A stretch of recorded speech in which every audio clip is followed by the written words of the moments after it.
मैंने मेरे मिस्टर से कहा कि अगर घर में रहूंगी और मरूंगी तो मरीज कहलाऊंगी, लेकिन समाज के लिए काम करते हुए मरूंगी तो शहीद कहलाऊंगी। आज समाज के लिए काम करने का,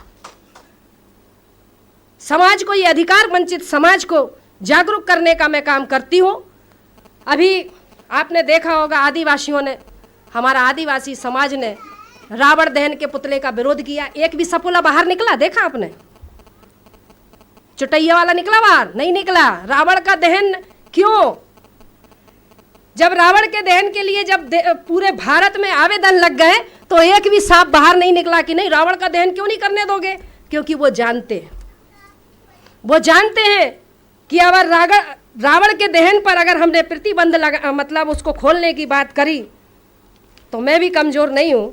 मेरा सवाल पहले से ही मैंने तैयार करके रखे। मैंने सभी संगठनों को लिख करके दे दिया कि अगर आपके ऊपर कोई डबल FIR करता है कि रावण के दहन होना चाहिए, तो मैंने कहा सबसे पहले उससे पूछना कि अगर रावण का दहन एक स्त्री के हरण के लिए किया जाता है तो सबसे पहला अदालत में जजों के सामने, हाई कोर्ट का जज हो या सुप्रीम कोर्ट का जज हो, कहना कि इंद्रदेव ने ऋषि गौतम की पत्नी अहिल्या के साथ बलात्कार किया, उसका अपहरण किया, उसका दहन क्यों नहीं? राजा पांडु ने माद्री के साथ बलात्कार किया, उसका दहन क्यों नहीं? ऋषि पाराशर ने केवट की बेटी सत्यवती को भगा करके ले गया और उसका बलात्कार किया, उसका दहन क्यों नहीं? बृहस्पति की पत्नी तारा का हरण वन मंत्री चंद्र ने किया। ये मैं नहीं कह रही हूं, उनके धर्मशास्त्र कह रहे जो उनके बाप दादों ने लिखे। तो वन मंत्री चंद्र ने अपहरण कर बलात्कार किया, उसका दहन क्यों नहीं? ब्रह्मा ने अपनी पुत्री सरस्वती का अपहरण किया, बलात्कार किया, उससे बेटी पैदा करी, उसका दहन क्यों नहीं? राजा नरक की रानियों के साथ कृष्ण ने जबरदस्ती विवाह किया, उसका भी तो दहन होना चाहिए ना। कृष्ण ने स्वयं की बहन सुभद्रा का अपहरण किया, उसका भी दहन होना चाहिए। कृष्ण, अब आप सोचते होंगे कृष्ण और राधा का संबंध क्या है? राधा कृष्ण की मामी है, उनके धर्म के अनुसार अगर कोई भांजा मामी के साथ रंग रलियां मनाएगा तो क्या कोई छोड़ेगा? उसका भी दहन होना चाहिए।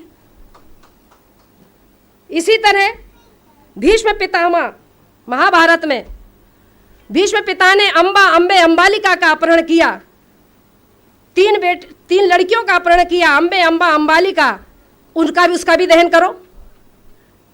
रावण का दहन करेंगे क्योंकि वो अनार था, वो हमारा मूल निवासी राजा था, उसको कहते हैं ब्राह्मण है।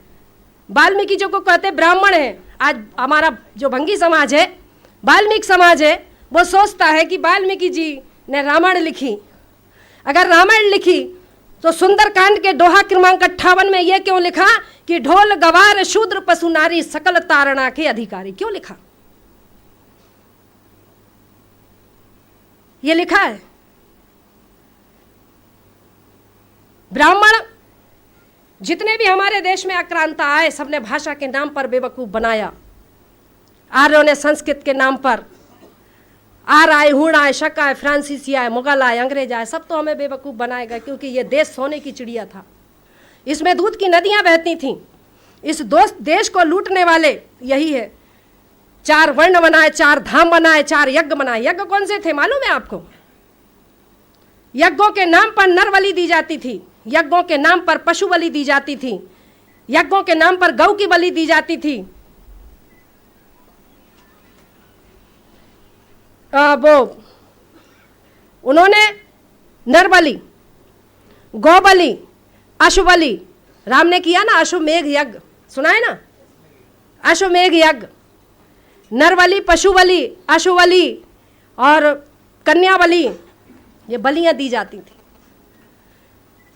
बलि के नाम पर मांस भक्षण करना और सोमरस पीना, ऋग्वेद में ब्रह्मा कहता है, ऋग्वेद में ब्रह्मा कहता है, हे ब्रह्माणी, तुम मुझे गऊ का मांस इतना खिलाती हो कि मैं खा खा के सांड जैसा हो गया। ऋग्वेद में लिखा, मैंने नहीं लिखा ऋग्वेद, पढ़ लो। चैलेंज करना है तो पढ़ लो उठा करके। धर्मशास्त्रों को आस्था के नाम पर मत पढ़ो, परखने के नाम पर पढ़ो। अगर वाकई में समाज के शुभ चिंतक हो तो वैज्ञानिक तौर पर उसको समझना सीखो। हनुमान ने सूरज निगल लिया, 54 पे तो यहाँ आदमी मरने लगते हैं, 2.5 करोड़ डिग्री सेल्सियस उसका तापमान है, कैसे निगल लिया? सूर्य का जो व्यास है पृथ्वी से 13 लाख गुना बड़ा है, कैसे निगल लिया? कपोल कथाएं लिख लिख करके इस मासूम बेबस मजबूर समाज को गुमराह करने का काम किया।